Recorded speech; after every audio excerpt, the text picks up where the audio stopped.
السلام علیکم ویورز، کیسے ہیں آپ سب؟ صبح کا سورج طلوع ہوا تو مراد ہاؤس میں معمول کی چہل پہل ہونے لگی۔ عریشہ اپنے کمرے میں بیٹھی اپنے بال سلجھا رہی تھی، جبکہ وریشہ کچن میں ناشتے کا انتظام دیکھ رہی تھی۔ میں اندر آ جاؤں کیا؟ دانیال نے دروازے سے اندر داخل ہوتے ہوئے عریشہ کا جائزہ لیتے ہوئے پوچھا۔ دانیال رات بمشکل گزار کر صبح ہی عریشہ سے ملنے مراد ہاؤس پہنچ گیا تھا۔ آپ پہلے ہی اندر آ گئے ہیں مسٹر، اس نے تنزیہ کہتے ہوئے اپنے بالوں کو برش کرنے کے بعد باندھ لیا۔ ہاں تو اپنی بیوی کے کمرے میں کون پوچھ کر آتا ہے؟ وہ اب کاؤچ پر ریلیکس ہو کر بیٹھ گیا۔ کون سی بیوی جس کی خیر خبر لینے تک کی فرصت نہیں ہے آپ کو؟ عریشہ نے میز پر رکھا برش کاؤچ پر بیٹھی دانی کی گردن پر چاقو کی طرح رکھتے ہوئے کہا۔ دانی اس کو شعلہ جوالا بنے دیکھ کر ڈرنے کا ناٹک کرنے لگا۔ اس کے گلے کی گلٹی ابھر کر مدھوم ہوئی تھی۔ یار سچ میں مجھے تمہاری بہت یاد آ رہی تھی، لیکن آفس کے کام میں مصروف تھا۔ پلیز معاف کر دو اپنے نئے نویلے شوہر کو، دانی کے اپنے چہرے پر معصومیت طاری کرتے ہوئے کہا۔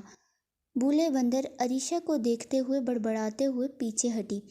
میری پٹاخہ بندریا بہت خوبصورت لگ رہی تھی، سچ میں نکاح والے دن، لیکن آج کچھ کمی ہے۔ دانیال نے آگے بڑھ کر اس کے جوڑے میں بالوں سے کیچر ہٹا کر کھولا تو عریشہ کے چہرے پر لالی بکھر گئی۔ پرفیکٹ، اس نے عریشہ کے کان میں سرگوشی کری اور اسے ساکت چھوڑ کر میثم سے ملنے چلا گیا۔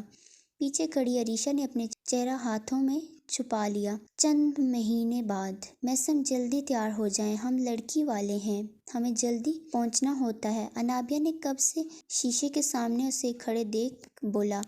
آج عریشہ اور وریشہ کی رخصتی تھی۔ ہو رہا ہوں انو، ویسے بھی عریشہ اور وریشہ دانیال اور شایان کے ساتھ ہال میں ہیں اور فوٹو شوٹ کروا رہے ہیں۔ اس نے ٹائی غلط لگانے کی ایکٹنگ کرتے ہوئے لاچاری سے انابیہ کو دیکھا۔ آپ کو نہ سب آتا ہے، لیکن مجھے تنگ کرنا ہوتا ہے۔ اس نے میثم کے ہاتھ سے ٹائی لیتے ہوئے آنکھیں دکھائی۔ انابیہ نے اللہ کی رضا سمجھ کر میثم کو دل سے قبول کر لیا تھا، جس پر میثم نے اس کو دنیا بھر کی خوشیاں دے دی تھیں۔ وہ دونوں اب ایک خوشحال زندگی بسر کر رہے تھے۔ تمہیں تنگ نہیں کرنا ہوتا، بس اپنے پاس مجھ میں مصروف دیکھنا ہوتا ہے۔ تم خوش ہوتی ہو تو لگتا ہے کچھ زندگی باقی ہے مجھ میں، ورنہ میثم مراد تو کب کا مر گیا ہوتا۔ خبردار جو ایسی کوئی بات کری، ابھی تو خوشیوں نے میرے آنگن کا دروازہ دیکھا ہے، اگر آئندہ ایسا کہا تو نہ جان لے لوں گی۔ انابیہ نے اس کی بات سن کر گلے میں لگی ٹائی کو جھٹکے سے کھینچا کہ میثم کی چیخ نکل گئی۔ یہ جو تم ہو، تم ہی باقی ہو مجھ میں، یہ جو میں تھا وہ تو مر گیا تم پہ۔ میثم نے اپنی کبیر آواز میں شعر کہتے ہوئے انابیہ کا ہاتھ تھاما اور اسے لے کر گاڑی کی طرف بڑھ گیا۔ عریشہ یار آج تو آنکھیں نہ دکھاؤ، دانی نے فوٹوگرافر کو دیکھتے ہوئے بظاہر ہنستے ہوئے کہا۔ مجھے بھوک لگی ہے اور آپ ہیں کہ مجھے کہہ رہے ہیں؟ آپ کو پتہ ہے ابھی سب مہمان آ جائیں گے، پھر شو پیس کی طرح بیٹھنا پڑے گا، اس لیے بہتر ہے کہ کچھ آرڈر کر دیں۔ عریشہ اپنے منہ پر مسکینیت طاری کرتے ہوئے بولی۔ سرخ کامدار شرارے سوٹ، نفیس سی جیولری، بالوں کو رول کر کے کھلا چھوڑے اور سرخی نتھ پہنے وہ دانی کے دل کی دنیا تہہ و بالا کر چکی تھی۔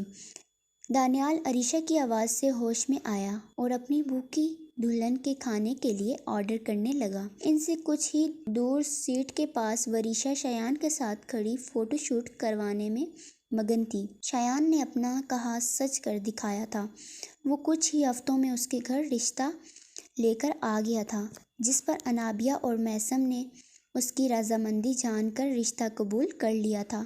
شایان میں اس دوران بدلاؤ یہ آیا تھا کہ وہ سارے الٹے سیدھے کام چھوڑ کر ایک بینک میں مینیجر کے طور پر کام کر رہا تھا اور اپنے وعدے کے مطابق اس ملاقات کے بعد سے اب وریشہ سے مل رہا تھا۔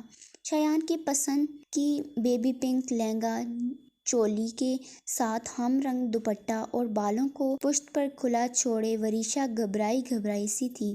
اس نے شایان کا یہ بدلا ہوا روپ دیکھا تو دل کی دھڑکنیں مزید بڑھ گئی۔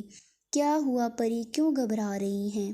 ریلیکس، میں آپ کو کھا نہیں جاؤں گا۔ آپ آج سچ مچ کی پری لگ رہی ہیں۔ میری زندگی میں آنے کا شکریہ معصوم ساحرہ۔ شایان نے اس کو گھبراتا دیکھ پانی کا گلاس اس کی طرف بڑھایا، جسے وریشا ایک سانس میں پی گئی۔ نہیں، میں ٹھیک ہوں، وہ بس ایسے ہی۔ اس نے مسکراتے ہوئے شایان کو دیکھا۔ وہ دل ہی دل میں اپنے رب کی شکر گزار تھی جس نے اتنا چاہنے والا ہمسفر عطا کرا۔ کچھ دیر بعد انابیہ اور میسم بھی وہاں آ گئے، جس سے ان کی محبتوں کا آشیانہ مکمل ہو گیا۔